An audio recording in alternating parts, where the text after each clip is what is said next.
God bless everybody today. It is October 7th of 2023. It's 3:32 a.m. Central Time. A lot going on in Israel right now. Want to do an Israel update. Hamas has launched a massive attack into Israel. They've actually infiltrated into Israel, and they are now trying to figure out what they're going to do about all this. Here's a bunch of articles I wanted to show you just to keep you updated on what's going on. This is all broken out just in the last few hours. Approximately around midnight, and there's a reason for this as we get into the end of these stories. So we've had multiple rockets fired from Gaza towards Israel. It's my understanding, and this all happened this morning. It's my understanding, I believe we have seen 5 Israelis killed at this time based on the last report I've seen. That will probably go up based on the amount of activity that's going on over here. So as you get into all these different articles, these are coming out fast and quick, and so there's just a lot happening out here. There is a report out here as we move forward that they've possibly fired up to 5,000 rockets into Israel. At least that's what Hamas is indicating. This is indicating that only a few were injured. That's changed in the last few hours. Multiple injuries. Now they're having multiple deaths as we move forward. Let's get into some of these other articles. Netanyahu and the defense minister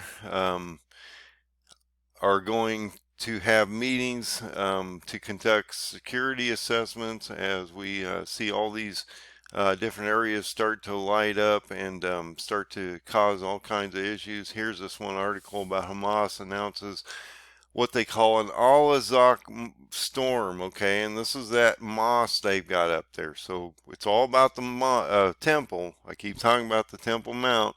That's God's seat. That's the most important place on the planet. So they're all looking at trying to figure out how to either protect it or destroy it. You know what I'm saying? They claim that they've fired up to 5,000 rockets. They indicate that they have up to 150,000 between all the different proxy groups.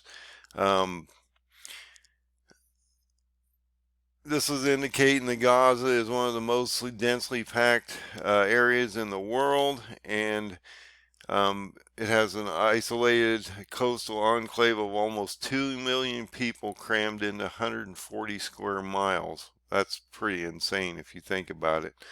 And so you know, that's been part of this is they're really restricted here, and as it indicates, the governed by Hamas, the territory is largely cut off from the rest of the world by Israeli blockades of Gaza's land, air and sea dating back to 2007. Egypt controls Gaza's southern border crossing at Rafah.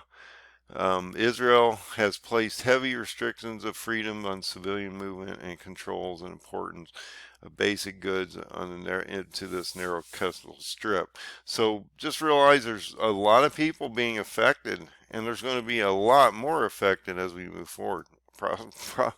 Approximately 2 billion, or 1/4 of the planet, as we move forward. Turkey's getting ready to get into this one too. So just keep an eye on them. So the infiltrators have entered. Now these are people coming into Israel, okay? And so all these areas have been basically invaded, and Israel's not going to tolerate this, and so there's going to be a massive retaliation strike against Hamas and these proxies that are helping Hamas, like Hezbollah and different groups like that. Israeli Defense Forces mobilizing soldiers, declares state of war alert. So Israel knows it's not messing up. And we keep talking about that October 9th date where I keep saying that Michael is going to go against Iran and then Turkey will come in later as it indicates. So we're watching this getting ready to ramp up. It looks like the paradigm might be pretty close here. Hamas will face the consequences, says the Israeli Defense Forces. And so, all this is happening in the last few hours. This is really ramping up. It's going to move quickly at this point. This is breaking out. It's not going away. Sirens and booms over Jerusalem. So, Israel's having to knock a lot of these rockets down before and intercept a lot of these things before they actually hit the populations. There's another video shows that what appears is a gunman is picking up a truck in the street in southern Israel. There's a lot happening in here. This one's really interesting. Hamas military chief says, if you have a gun, get it out. If you have a gun, get it out. This is the time to use it. Get out with trucks, cars, axes. Today's the best and most honorable in history as history starts. And the reason this is happening is there's a special anniversary that's I'm going to show you here in just a second. Fire in southern Israel, city of Ashkelon. I'll never say this. Ashkelon. Try that one instead.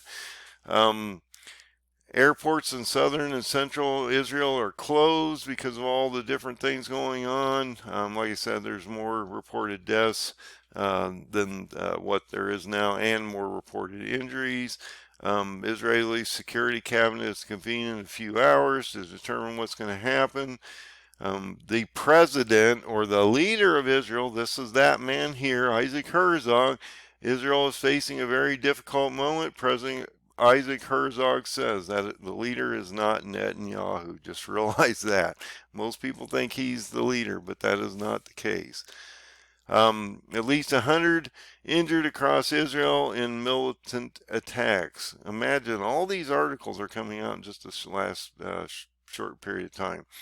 Israel launches Operations Swords of Iron following Hamas attacks. So that's really interesting that they've actually both sides have named this operation. One has an Al-Aqsa Storm, which is Hamas, and Israel is launching a Swords of Iron attack onto them. Israel Defense Minister, of course, is declaring that they will win this when we know that Israel is going under massive judgment, and they really need to understand the history and the Bible better to understand what's coming to them. And what we're seeing is this is the 50th anniversary of the Yom Kippur War, basically 1973 war, where there was a surprise rocket and infiltration attacks by Hamas onto Israel, and this comes on the 50th anniversary of the 1973 war. A surprise attack by Israel's Arab neighbors began on October 6th of 1973. It's called the Yom Kippur War, and if you look at that war, it basically ran, looks to me like 19 days. This war was also known, other than the Yom Kippur War, it was known as the Ramadan War, the October War, the 1973 Arab-Israeli War, or the Fourth Arab-Israeli War, and was an armed conflict fought from October 6th to the 25th in 1973 between Israel and the coalition of Arab states led by Egypt and Syria. And so Egypt's not, of course, attacking them in this one, but Syria is definitely going to play a major part in this war that's moving forward today. So just keep your eye on this. This is going to break out, and it's going to break out. Well, it is breaking out. So God bless everybody. Have a great night. Find that open door. This thing's going to break out soon. You need to get ready. Put put your oil in your lamp. God bless.